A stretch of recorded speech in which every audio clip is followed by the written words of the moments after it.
وہ سارے انسان ہی تھے، اور رسول اللہ صلی اللہ علیہ وسلم جو ہے وہ بھی ایک انسان ہے، اور ان سے جو ہیں اولو الالباب، جو اولو الالباب ہیں ان کو چاہیے کہ اس پہ غور و فکر کریں، اور انہیں اس قرآن کی دعوت جو ہے اس پر ایمان لانا چاہیے۔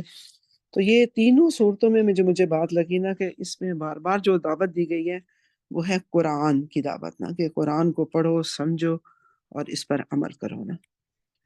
ربنا تقبل منا انک انت السمیع العلیم وآخر دعوانا ان الحمد للہ رب العالمین۔ جزاک اللہ ڈاکٹر شگفتہ۔ تو سعدیہ ہارون نے کچھ کہنا ہے؟ جی سعدیہ، آپ اپنا مائک کھول لیں۔ السلام علیکم۔ جی وعلیکم السلام۔ مجھے ایک بات یاد آ رہی ہے، شاید آپ نے ہی بتائی تھی پہلے، کہ بعض اوقات کچھ افراد کے ساتھ جو معاملے پیش آتے ہیں اس میں اللہ تعالیٰ کی ایسی مشیت ہوتی ہے کہ بندہ خود بھی مطلب اللہ پہ توکل کرے، اسی پر اعتماد رکھے تو صحیح ہے۔ مثلا جیسے یہ جو حضرت یوسف علیہ السلام کو کنویں میں ڈالا گیا تھا، تو اس کا مقصد یہ تھا کہ جو بعد میں جو مصر میں لاکھوں انسانوں کو، ہزاروں انسانوں کی موت ہونی تھی قحط سے، اس سے اللہ نے بچانا تھا ان افراد کو۔ تو ایک فرد بعض اوقات اقوام پر بھی، یعنی بعض میں آنے والے حالات میں بھی اس پہ یعنی اثر انداز ہو سکتا ہے، اور یہ ہر کام میں اللہ کی مشیت ہوتی ہے۔ تو یہ بس میں نے بات کہنی تھی کہ ہمیں وہ باتیں سمجھ نہیں آتی ہیں، باتیں تو اللہ تعالیٰ ہی اللہ کی باتیں اللہ ہی جانتا ہے، بس اس پہ کامل بھروسہ رکھنا چاہیے۔ یہ بس میں نے کہنا تھا۔ جزاک اللہ، اہم پوائنٹ ہے یہ۔ جی ڈاکٹر زینب۔ جی السلام علیکم ورحمۃ اللہ وبرکاتہ۔ بس میں مختصر عزیز مصر کے کردار پہ میں تھوڑا کمنٹ کروں گی کہ وہ جیسے ہی وہ سنتے اس کو حضرت یوسف علیہ السلام کی طرف سے اس کے خواب کی تعبیر اور پھر اس کے ساتھ وہ پلاننگ ساری کی وہ اطلاع ملتی ہے، تو وہ فوراً وہ ایک یقیناً ایک مردم شناس حکمران ہے جو ان کے حضرت یوسف علیہ السلام کی ذہانت اور پلاننگ سے متاثر ہوتا ہے، اور جیسے اور فوراً اس کے ذہن میں یہ خیال آتا ہے کہ ایسے شخص کو تو میرے مشیران میں شامل ہونا چاہیے، اور وہ فوراً وہ حکم دیتا ہے کہ ان کو لے کے آؤ میرے پاس نا۔ تو یہ ایک اچھے طرز حکمرانی پہ دلیل کرتی ہے کہ ذہین اور اچھے لوگوں کو اپنے اس میں شامل کرنا۔ جی جزاک اللہ، یہ پوائنٹ بھی اہم ہے کہ حکمران جو ہیں وہ اتنے مردم شناس ہوں جی کہ وہ پہچان لیں کہ باصلاحیت افراد جو ہیں ان سے کس طرح فائدہ اٹھایا جا سکتا ہے۔ جزاک اللہ خیر۔ تو ڈاکٹر سعدیہ آپ دعا کروا دیجیے۔ ڈاکٹر سعدیہ ڈار۔ جی اچھا جی۔ اعوذ باللہ من الشیطان الرجیم، بسم اللہ الرحمن الرحیم۔ سبحان اللہ وبحمدہ وعدد خلقہ ورضا نفسہ وزنۃ عرشہ ومداد کلماتہ۔ سبحان اللہ وبحمدہ عدد خلقہ ورضا نفسہ وزنۃ عرشہ ومداد کلماتہ۔ اللہ اکبر کبیرا والحمد للہ کثیرا سبحان اللہ بکرۃ واصیلا۔ اللہم سبحان اللہ والحمد للہ ولا الہ الا اللہ واللہ اکبر ولا حول ولا قوة الا باللہ العلی العظیم۔ اللہم صلی علی محمد وعلی آل محمد کما صلیت علی ابراہیم وعلی آل ابراہیم انک حمید مجید۔ اللہم بارک علی محمد وعلی آل محمد کما بارکت علی ابراہیم وعلی آل ابراہیم انک حمید مجید۔ اللہم ارزقنی التفکر والتدبر بما یتلوہ لسانی من کتابک والفہم له والمعرفة بمعانیہ والنظر فی عجائبہ والعمل بذلك ما بقیت انک علی کل شیء قدیر۔ اللہم اقسم لنا من خشیتک ما تحول به بیننا وبین معصیتک ومن طاعتك ما تبلغنا به جنتك ومن اليقين ما تهون به علينا مصائب الدنيا۔ اللهم متعنا بأسماعنا وأبصارنا وقواتنا ما أحييتنا واجعله الوارث منا واجعل ثأرنا على من ظلمنا وانصرنا على من عادانا ولا تجعل مصيبتنا في الدنيا ولا تجعل الدنيا أكبر همنا ولا مبلغ علمنا ولا تسلط علينا من لا يرحمنا سبحانك اللهم وبحمدك نشهد أن لا إله إلا أنت نستغفرك ونتوب إليك. جزاک اللہ خیر. چلیے السلام علیکم ورحمۃ اللہ وبرکاتہ. وعلیکم السلام ورحمۃ اللہ وبرکاتہ.